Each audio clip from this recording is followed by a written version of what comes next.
The dark side Hollywood never shows. Asterisk asterisk. Forget everything Hollywood taught you about frontier weapons. Western movies show dusty streets, six-shooters worn openly on hips, and fair gunfights where two men face each other in the sun, hands hovering near their holsters. It's a powerful image, but it's mostly a lie.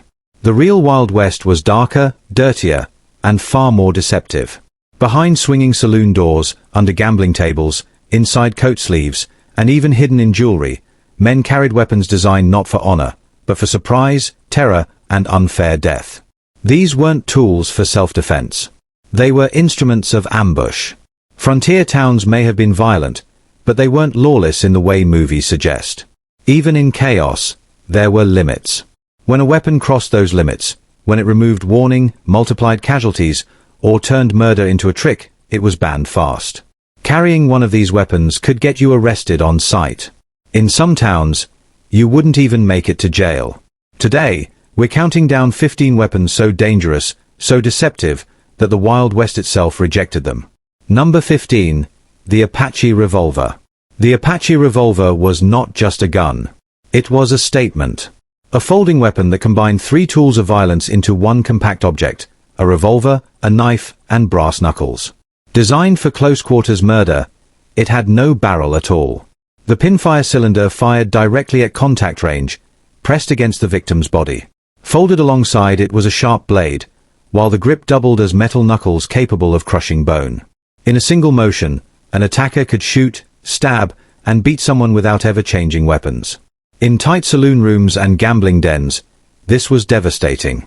Dodge City banned combination weapons in 1878. Tombstone followed with strict ordinances in 1881. San Francisco declared possession grounds for immediate arrest. The Apache Revolver didn't just break the law. It broke the frontier's sense of fair violence. Number 14. The Gambler's Sleeve Gun. Imagine sitting at a poker table. The man across from you looks calm. His hands never leave the table. Then, without warning, a gun fires from his sleeve. The sleeve gun was one of the most feared weapons on the frontier because it erased the concept of a draw. A small derringer was strapped inside the arm, spring-loaded, with a cord running to a ring worn on the finger.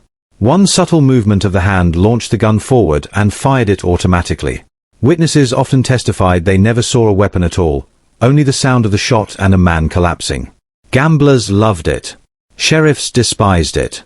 Even hardened outlaws considered it cowardly.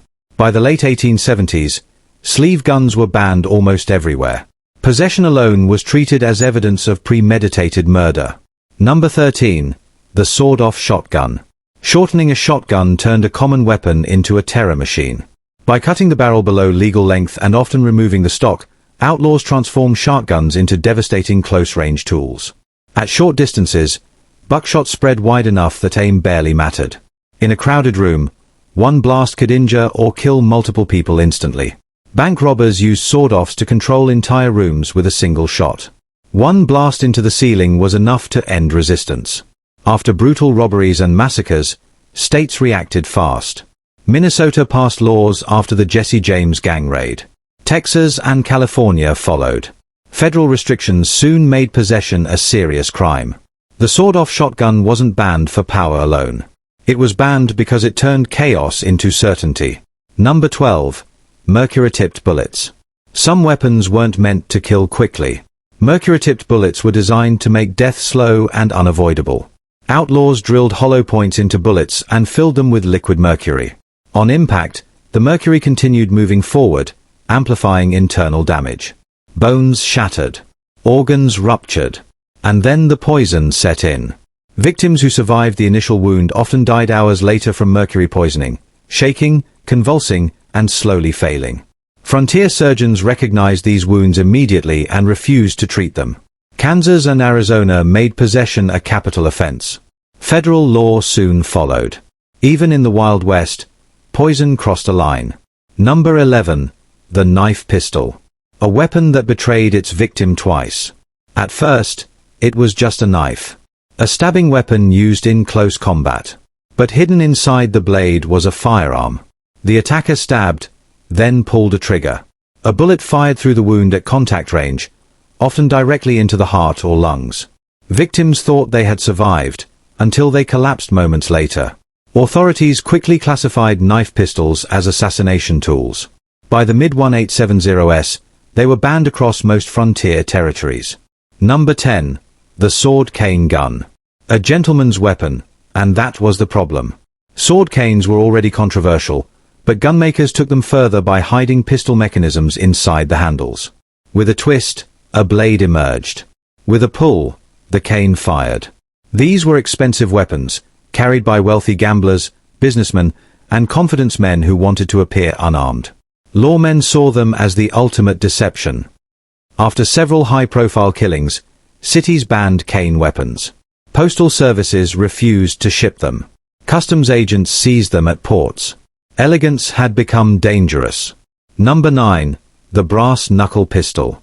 This weapon turned barroom fights into executions. The brass knuckle pistol allowed a man to punch with full force, then fire a bullet from the same fist at point-blank range. The psychological effect was devastating. Opponents never knew if a punch would be just a punch. Saloon brawlers used fists to start fights, then ended them with gunfire. Courts ruled these weapons were built for ambush, not defense. By 1879, brass knuckle pistols were illegal across most of the West. Number 8. Chain-shot ammunition. Chain-shot was designed to mutilate. Two lead balls connected by a chain. When fired, the chain stretched and spun, acting like a flying saw blade. Limbs were severed. Necks crushed. Survivors bled out in minutes. Chain-shot was considered a war crime during the Civil War. Federal law banned it in 1866. Possession alone could result in execution. Some weapons were simply too cruel to exist. Number 7. The belt-buckle derringer. A gun hidden where no one looked. The belt-buckle derringer rotated forward and fired directly into the stomach at contact range. Gamblers used it when caught cheating, hands raised, appearing unarmed. Then they fired.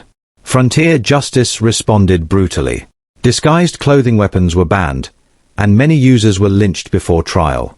Number 6. Explosive percussion caps.